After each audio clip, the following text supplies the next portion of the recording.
Hey everybody, it says we're live. I hope we're live. It'd be amazing if we're actually live. I don't even see it yet. Oh, it says I'm live.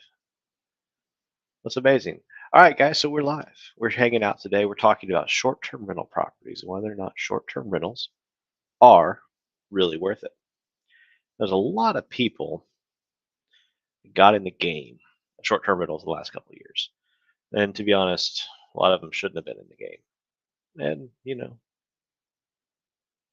the ones that should be, sorry, my camera's a little fuzzy. The ones that should be in the game have probably already honestly moved on to something else, right? They moved on to bigger and better because there really is only so much money you can make in short-term rentals. If you're really serious about being a real estate investor, you've moved on to multifamily, you've moved on to commercial, you've moved on to warehouses, you've done something bigger because scaling short-term rentals has the same problem as scaling uh, single-family homes, single-family residential, right? SFR. The big problem with that is it's hard to scale it. Now there are companies that are buying 10,000 homes, a year. Some of them even buying 10,000 homes a month, and that's impossible to scale. They're all having trouble doing that, and that's fine. Same thing happens with short-term rentals. It is impossible to scale. And it's even harder than SFR because you have to furnish it, you have to manage it, you have to get people in there every day to clean it. It is a lot more work. That does make more money, and that's great, but it's a lot more work. So where's the market going? Well, I think there was a huge shift after COVID, and after COVID, the money was great. Like 2000, 2001, the money was great. It really was. I had one that did very, very well. Now my same property isn't doing as well. And that's because a lot of other players came into the space, and the number of units on the market is just skyrocketed. That's fine. It's still doing okay, still making money, still profitable, but not as well as it used to. Right? It used to be I was going to retire kind of money. Now I'm 12 days away from my 45th birthday, which I really wanted to retire, and it's not going to happen. But that's okay.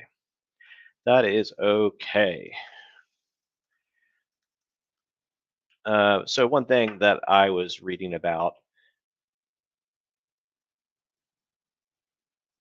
in the news, the last couple of months was how the federal courts are basically saying that the short-term rental laws in Austin, at least, were not favorable. And I think this is going to go around in the courts in all the different jurisdictions. We're going to see a lot of them play around with the law. Dallas, of course, just try to outlaw short-term rentals, and I think they're going to be successful at doing that temporarily and maybe permanently. I don't know if there's enough people out there that are really going to go and fight it, right? Because the shine is kind of wearing off of the sector. A lot of the neighbors are mad, and a lot of the people aren't going to really come back around and fight it because they're just going to move out of this space. They're going to resell the homes, and that was kind of the goal of the laws anyway, to get people to sell the homes and to get out of the space and have these homes be single-family residential.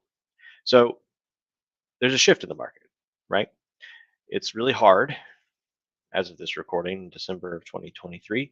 It is really hard to find deals right now that you can go buy and be 20, 30, 40, $50,000 a year profitable. That is my opinion. I'm sure there are people doing it. Um, and what they're doing, and if they are doing it, they're probably doing it at a much larger multiple of price than they used to be doing it. Now, I'm talking when I started, you could buy a property for 200, $300,000 and make $50,000 profit. That was great. But now you can't do that. Now you're at 400, 500, 600, 800,000, a million. I have one under contract to sell for a client. Um, it's close to a million, and the profit, the NOI on it's 90K. So it's selling at 10 times the NOI. That's cool.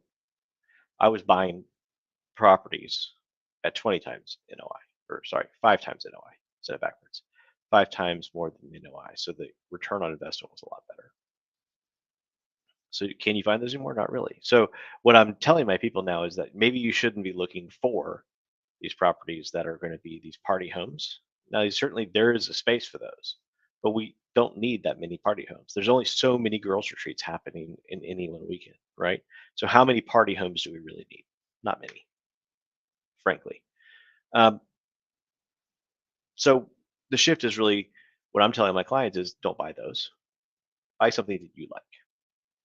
that you want to go to, that your family would appreciate going to for years, and where you can create family memories. And if you buy that and you put the work into making the property something that you would make family memories at, other people will too. It'll be where they go to make their family memories. And that's kind of cool. That's kind of special. Second homes are amazing. They're amazing places to build lasting memories, to have a place just to get away, and also make some money. Maybe it doesn't make up $50,000 a month profit or a year profit. Maybe it pays for itself. And how many of you out there could buy a second home if it just paid for itself? You have the down payment, but you're thinking to yourself, Ed, man, I cannot handle another, um, you know, mortgage payment, just too much. So that's where, sorry, I got distracted. That's where the second home, the Airbnb thing comes in, right? You get the opportunity to buy something. You have the down payment. You don't want to take care of it. You don't want to maintain it. Great. Throw it on Airbnb. 2 or 3 people come every month.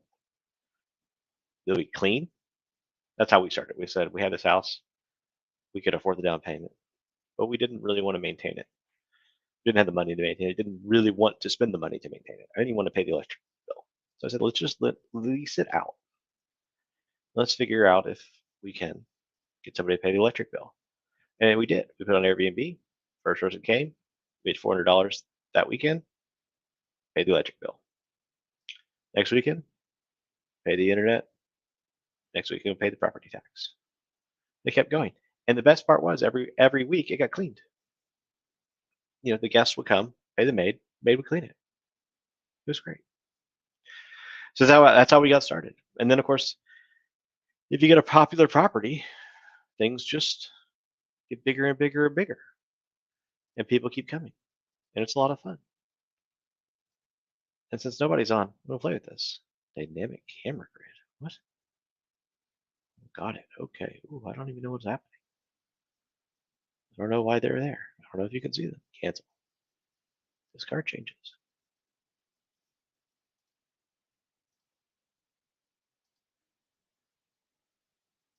It's cool. I can put media over here. What can I put in there? I'd like to put. I have nothing to put in there. Let me know if you can see this. 7 minutes in, no one's found me yet. Display settings. Yeah. Virtual background. Check.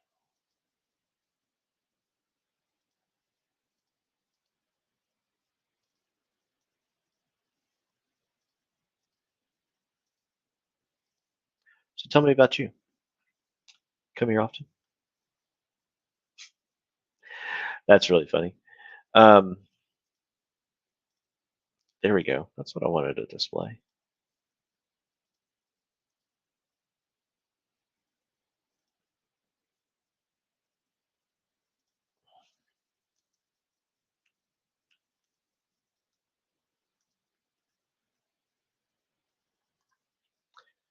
If anyone's watching this, it'll be really, really entertaining. Ooh, overlays. I don't even know what an overlay is. I'll keep playing. Okay, this has been fun. We had a good time talking about stuff, and I'm not going to go delete it because why? Everything's content. But I'm in the stream here. Talk to you later.